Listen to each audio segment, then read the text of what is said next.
आईने हिंदी के एक नए एपिसोड में आपका स्वागत है। दोस्तों, जब भी भारत के स्वदेशी फाइटर जेट इंजन की बात होती है तो सबसे पहले कावेरी इंजन की चर्चा होती है। लेकिन क्या आप जानते हैं कि भारत के पास पहले से एक ऐसी क्षमता मौजूद है जिसे अगर सही तरीके से इस्तेमाल किया जाए तो एमका से लेकर भविष्य के सभी फाइटर जेट इंजन कार्यक्रमों को हम बदल सकते हैं, इनकी तस्वीरों को हम बदल सकते हैं। जी हाँ, ये क्षमता किसी नई लैब में नहीं बल्कि हिंदुस्तान एरोनॉटिक्स लिमिटेड के कोरापुट डिवीजन में मौजूद है।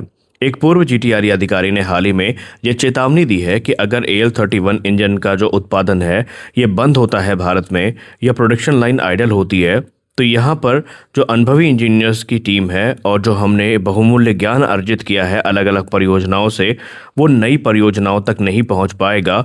और अगर ऐसा हुआ तो फिर भारत की जो दशकों की मेहनत थी, वो एक अनमोल संपत्ति जो हमने अर्जित करी है अनुभव के रूप में, वो खो जाएगी। तो क्या आखिरकार HAL की कोरापुट डिवीज़न बंद होने वाली है? HAL कोरापुट में ऐसा है क्या?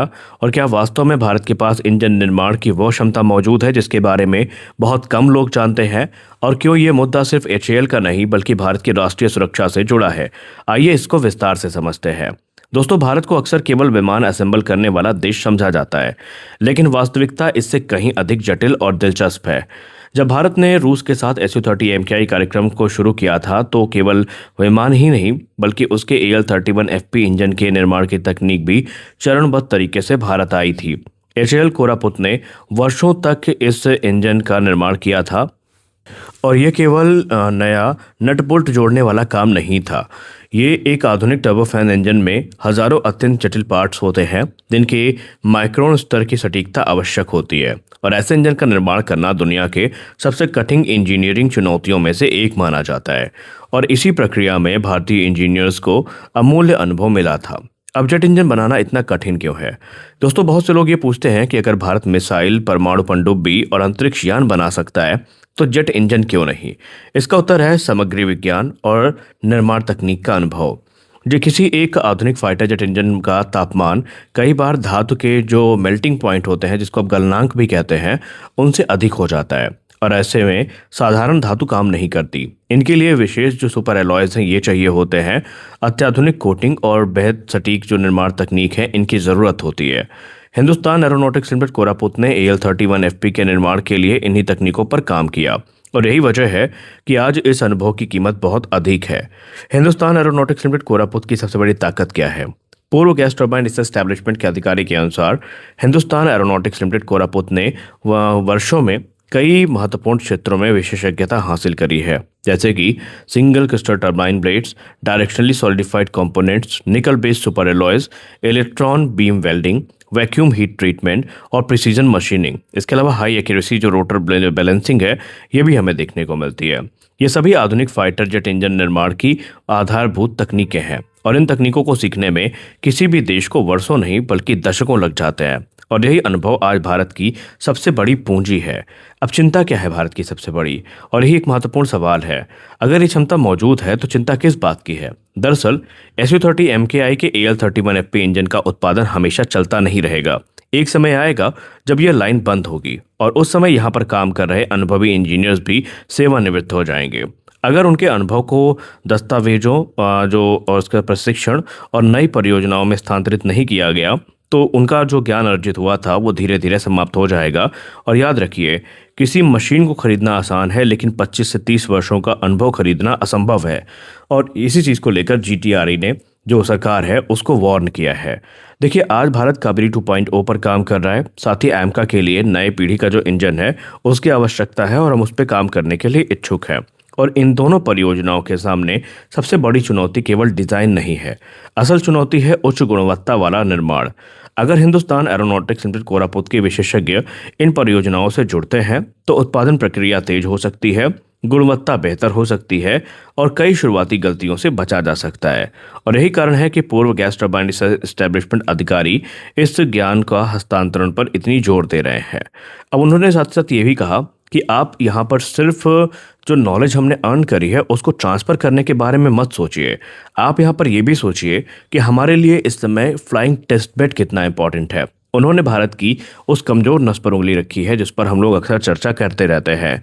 जीटीआरई के पूर्व वैज्ञानिकों ने कहा कि हमारे लिए जितना इम्पोर्टेंट इंजन टेस्टिंग फैसिलिटी है उतनी ही इम्पोर्टेंट इंजन को लैब में सफल बनाना से ज़्यादा इम्पोर्टेंट है उसको हवा में टेस्ट करना। लेकिन हज़ारों फीट की ऊंचाई पर जो हम टेस्ट करने की बात कर रहे हैं वहाँ पर हमें वास्तविक उड़ान परिस्थितियाँ देखने को मिलती हैं और उन उड़ान परिस्थितियों में इंजन को परखना बहुत अलग चुनौती होती है और यहीं पर फ्लाइंग टेस्ट बेड की ज़रूरत पड़ती है। भारत ने कावेरी इंजन के परीक्षण के लिए रूस से IL-76 फ्लाइंग टेस्ट बेड का उपयोग किया था। लेकिन अगर भविष्य में भारत को पूरी तरीके से आत्मनिर्भर बनना है तो अपना फ्लाइंग टेस्ट बेड विमान विकसित करना ही होगा। इससे समय बचेगा, लागत कम होगी और किसी विदेशी देश पर निर्भरता समाप्त होगी।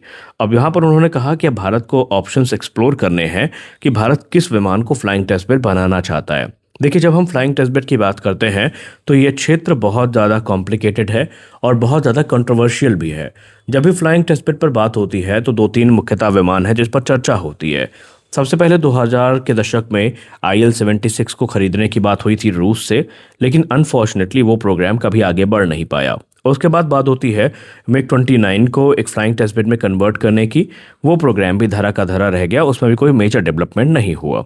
उसके बाद कहा जाता है कि हम सुखोई 30 MKI को यूज़ करेंगे, लेकिन उसमें भी कुछ समस्याएं थी जिनके चलते वो प्रोग्राम पूरा नहीं हुआ और अंत में जो तेजस मार्क 1 है, इनके जो लिमिटेड सीरीज प्रोडक्शन के विमान हैं इनको फ्लाइंग टेस्ट बेड में यूज़ करने की बात की गई, लेकिन वो बात भी अभी तक बनी नहीं है। और अब जो फाइनल रिपोर्ट सामने आ रही हैं उनमें Su-30 MKI को ही प्रबल दावेदार के तौर पर देखा जा रहा है। देखिए, यहाँ पर भारत को करना क्या चाहिए। भारत अगर वास्तव में दुनिया के इंजन महाशक्ति बनना चाहता है तो 3 काम तुरंत करने होंगे। पहला, HAL कोरापुत के जो अनुभवी इंजीनियर्स हैं उनका ज्ञान सुरक्षित किया जाए। दूसरा, उनकी विशेषज्ञता को GTRE, DMRL और निजी उद्योग तक पहुंचाया जाए। तीसरा, फ्लाइंग टेस्ट बेड और नई जो इंजन परीक्षण सुविधाएं हैं इनका निर्माण तेज किया जाए। इन 3 कदमों से भारत केवल इंजन नहीं बनाएगा बल्कि एक संपूर्ण एरो इंजन इकोसिस्टम को तैयार करेगा। तो दोस्तों, आज दुनिया में केवल कुछ ही देशों के पास ये तकनीक मौजूद है और भारत के पास एक बड़ा अपॉर्चुनिटी का अंबार है कि हम अपनी दशकों से अर्न की गई ये जो एक्सपीरियंस और स्किल है इनको यूटिलाइज कर सकते हैं। अब भारत भी उस सूची में शामिल होने की दिशा में तेजी से बढ़ रहा है, लेकिन इसके लिए नई तकनीकें जितनी ज़रूरी हैं उतना ही ज़रूरी है पुराने अनुभव को बचाना। HAL कोरापुत के इंजीनियर्स ने वर्षों की मेहनत से जो विशेषज्ञता अर्जित करी है, ये केवल एक फैक्ट्री की संपत्ति नहीं है बल्कि पूरे देश की रणनीतिक पूंजी है।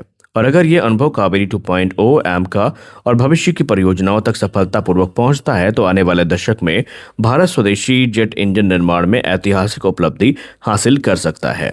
लेकिन अगर यह अवसर चूक गया तो हमें वही अनुभव दोबारा विकसित करने में वर्षों लग सकते हैं। तो आज के इस वीडियो में बस इतना ही। आशा करते हैं कि वीडियो आपको अच्छी लगी होगी। वीडियो अच्छी लगी तो वीडियो को लाइक करें, नए हैं तो चैनल को सब्सक्राइब करें। मिलते हैं अगले वीडियो में कुछ और अपडेट्स के साथ। तब तक के लिए जय हिंद।